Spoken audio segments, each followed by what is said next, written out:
సంతానం లేమికి గల కారణాలు చాలా ఉంటాయండి. వాటిలో ఒకటి ట్యూబల్ ఫ్యాక్టర్ ఇన్ఫర్టిలిటీ అంటామనమాట. అంటే ట్యూబల్ బ్లాక్ లాంటివన్నమాట.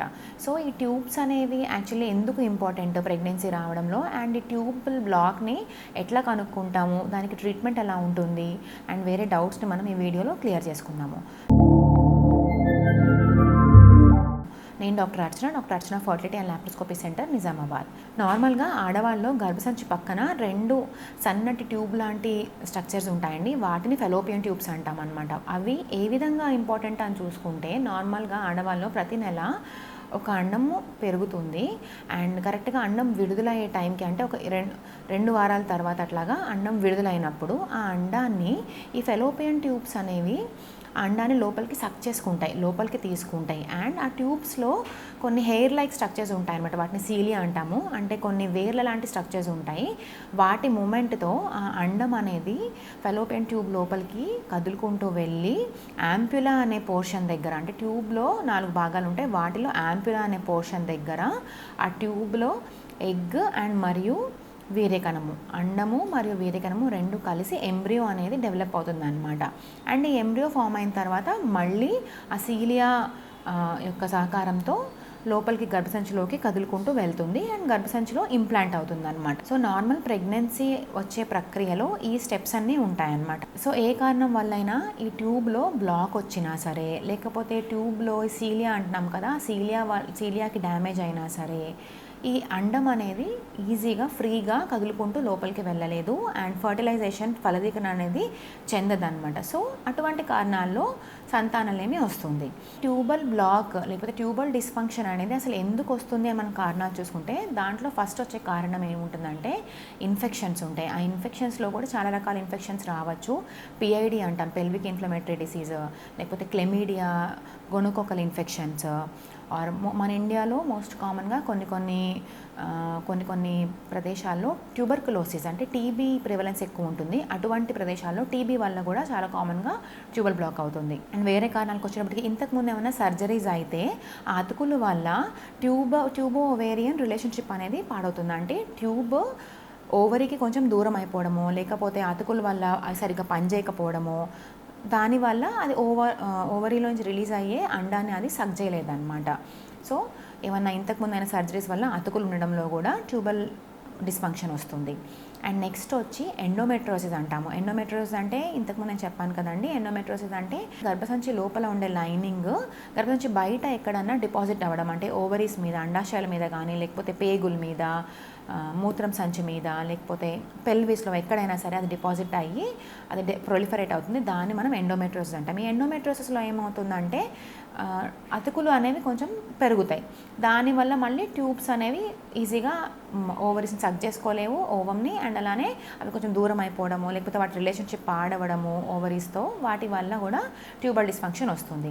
అండ్ నెక్స్ట్ వచ్చేసి ప్రీవియస్ ట్యూబల్ సర్జరీస్ అంటాము. అంటే ఇంతకుముందు ఎప్పుడైనా ఎక్టోపిక్ రావడం వల్ల ఏమైనా సర్జరీస్ అయి ఉంటే వాటి వల్ల కూడా ట్యూబల్ డిస్ఫంక్షన్ వస్తుంది. అండ్ లాస్ట్కి వచ్చి ఇంకోటి ఏంటంటే, ఇంతకుముందు ఏమన్నా అబార్షన్స్ అయినా సరే, లేకపోతే ఏమన్నా చిన్న ఇన్ఫెక్షన్స్ వల్ల కానీ, చిన్న ప్లగ్స్ అనేవి, మ్యూకస్ ప్లగ్స్ కానీ అట్లాగా అవి అబ్స్ట్రక్ట్ చేస్తాయి అనమాట. అంటే అవి ట్యూబ్స్ని, ఓపెన్ ఉన్న ట్యూబ్స్ని కొంచెం బ్లాక్ చేస్తాయి అన్నమాట.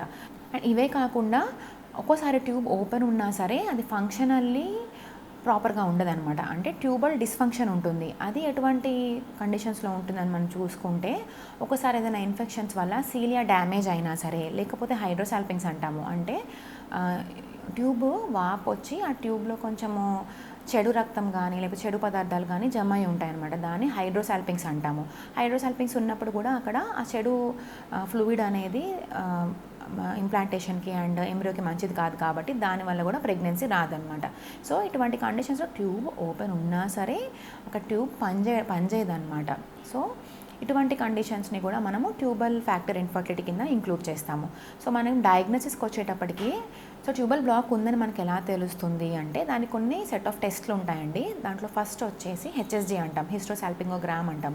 ఇందులో ఏం చేస్తామంటే, కింద నుంచి ఒక డైని పంపిస్తాము గర్భసంచి లోపలికి, అండ్ పైనుంచి ఒక ఎక్స్రేని తీస్తామన్నమాట అదే టైంలో. సో ఆ ఎక్స్రే తీసినప్పుడు మనకి తెలుస్తుంది ట్యూబ్స్ అనేవి ఓపెన్ ఉన్నాయా, గర్భసంచి ఎలా ఉంది, గర్భసంచి లోపల ఏమైనా గడ్డలు ఉన్నాయా అన్నీ తెలుస్తుంది అనమాట. సో ఈ హెచ్ఎస్జీ అనేది నేను ఇంతకుముందు డీటెయిల్గా ఒక వీడియో చేశాను. ఆ వీడియోని మీకు కావాలంటే రిఫర్ చేసుకోవచ్చు. దాని లింక్ డిస్క్రిప్షన్ బాక్స్లో ఉంటుంది. అండ్ నెక్స్ట్ టెస్ట్ వచ్చేసి tubal test, sonosalpingo saline infusion sonography అంటాం. అంటే దాంట్లో ఏం చేస్తామంటే అల్ట్రాసౌండ్లో చూసుకుంటూ గర్భసంచి లోపలికి సెలైన్ అనేది పంపిస్తాం అన్నమాట. సో దీని ద్వారా కూడా మనకి ట్యూబ్స్ ఓపెన్ ఉన్నా లేదా తెలుస్తుంది.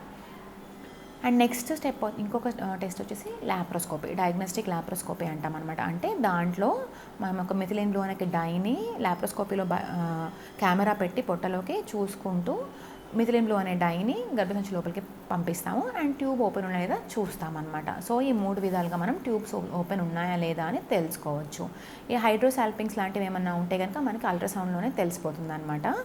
అండ్ ట్రీట్మెంట్ పార్ట్కి వచ్చేటప్పటికి ట్రీట్మెంట్ అనేది యాక్చువల్లీ అసలు కారణం ఎందువల్ల వచ్చింది ట్యూబల్ బ్లాక్ అని ఒక డీటెయిల్గా హిస్టరీ తీసుకోవడము, స్కాన్ చేయడము అండ్ ట్యూబ్ టెస్ట్ చేయడము, వీటన్నిటి తర్వాత ట్రీట్మెంట్ అనేది వీటన్నిటి మీద ఆధారపడి ఉంటుందండి. సపోజ్ హైడ్రోసాల్పింగ్స్ లాంటివి ఏమన్నా ఉంటే కనుక మేము ల్యాప్రోస్కోపీ చేసి ఆ హైడ్రోసాల్పింగ్స్ కారణం ఏంటి చూస్తాము. టీబీ లాంటివి ఏమన్నా ఉంటే టీబీకి ట్రీట్మెంట్ తీసుకోమని చెప్తాము 6 నెలలు. 6 నెలలు టీబీ ట్రీట్మెంట్ తీసుకున్న తర్వాత న్యాచురల్గానే ఆ బ్లాక్స్ అనేవి వాటంతట అవే ఓపెన్ అయిపోయే ఛాన్స్ ఉంటుంది. అండ్ దాని తర్వాత స్పాంటేనియస్గానే ప్రెగ్నెన్సీ వచ్చే ఛాన్స్ ఉంటుంది అనమాట. అలాగే ఏమన్నా వేరే ఇన్ఫెక్షన్స్ ఉంటే వాటికి పిఐడి ట్రీట్మెంట్ ఇస్తాము. దాని తర్వాత కనుక హీల్ అయితే దాని తర్వాత కూడా న్యాచురల్గా స్పాంటేనియస్గా ట్రై చేయొచ్చు ప్రెగ్నెన్సీ కోసము. అలా కాదు హైడ్రోసాల్పింగ్స్ లాంటివి ట్యూబ్లో వాపు లాంటిది ఏమన్నా ఉంటే కనుక వాటిని ల్యాప్రోస్కోపీ చేసి ఆ ట్యూబ్స్ అనేవి గర్భసంచి నుంచి డీలింక్ చేయాలి, అంటే క్లిప్పింగ్ చేయాలన్నమాట. అంటే వాటిని సెపరేట్ చేయాలి సో దట్ ఆ ఫ్లూయిడ్ వల్ల మనకేం దానివల్ల చెడు ఎఫెక్ట్స్ ఏం లేకుండా ఉంటుందన్నమాట. అండ్ నెక్స్ట్ వచ్చేసి సపోజ్ ట్యూబల్ బ్లాక్స్ ఉంటే కనుక ఏదైనా పార్ట్లో ట్యూబల్ బ్లాక్స్ ఉంటే దానికి ఎయిదర్ మీరు హిస్టోస్కోపిక్ గైడెడ్ క్యాన్యులేషన్ అంటామన్నమాట. అంటే హిస్టోస్కోపికల్లీ చూసుకుంటూ ఒక చిన్న వైర్ని గర్భసంచికి పక్క నుంచి పంపిస్తూ ట్యూబ్ ఓపెన్ చేయడానికి ట్రై చేస్తామన్నమాట. సో హిస్టోస్కోపిక్ గైడెడ్ క్యాన్యులేషన్ అంటాం దీన్ని ఈ ప్రొసీజర్కి వెళ్ళచ్చు. లేకపోతే ఫ్లోరోస్కోపిక్ ట్యూబల్ క్యాన్యులేషన్ అని కూడా అంటాము. అది సేమ్ హెచ్ఎస్జీ లానే ఉంటుంది. అది హెచ్ఎస్జీ చేసినట్టే చేసి ఒక సన్న వైర్ని మళ్ళీ ట్యూబ్లో పంపించి దాన్ని ఓపెన్ చేయడానికి ట్రై చేస్తామన్నమాట. సో ట్యూబల్ బ్లాక్ ఎందువల్ల వచ్చింది అని చూసుకొని దానికి అనుగుణంగా మనం ట్రీట్మెంట్ ఇచ్చి ట్యూబ్ని ఓపెన్ చేయించుకోవడానికి ట్రై చేయాలన్నమాట. సో కామన్గా వచ్చే డౌట్స్ గురించి ఇప్పుడు నేను డిస్కస్ చేస్తానండి. ఇప్పుడు యూజువల్లీ కొంతమంది పేషెంట్స్కి ఏముంటుందంటే ఒక సైడ్ ట్యూబ్ ఓపెన్ ఉంటుంది, ఇంకో సైడ్ ట్యూబ్ బ్లాక్ ఉంటుంది. సో వీళ్ళు ఏమని అడుగుతారు, మరి ఏంటి నేను నార్మల్గా ట్రై చేయొచ్చా లేకపోతే ఎట్లాగా మనకు ఎంతవరకు ఉంటుంది పిల్లలు పుట్టే ఛాన్స్ అని అడుగుతారనమాట. సో మామూలుగా మనము ఇట్లా యూనిలేటరల్ ట్యూబల్ బ్లాక్ ఉన్న పేషెంట్స్కి ఫర్టిలిటీ ట్రీట్మెంట్ ఇస్తే ఏదర్ ఇప్పుడు రైట్ సైడ్ బ్లాక్ ఉంటే కనుక రైట్ సైడ్ ఓవరీలో ఒకవేళ అండం పెరిగితే కనుక మనం ఆ సైకిల్ని మనం యూటిలైజ్ చేసుకోలేము.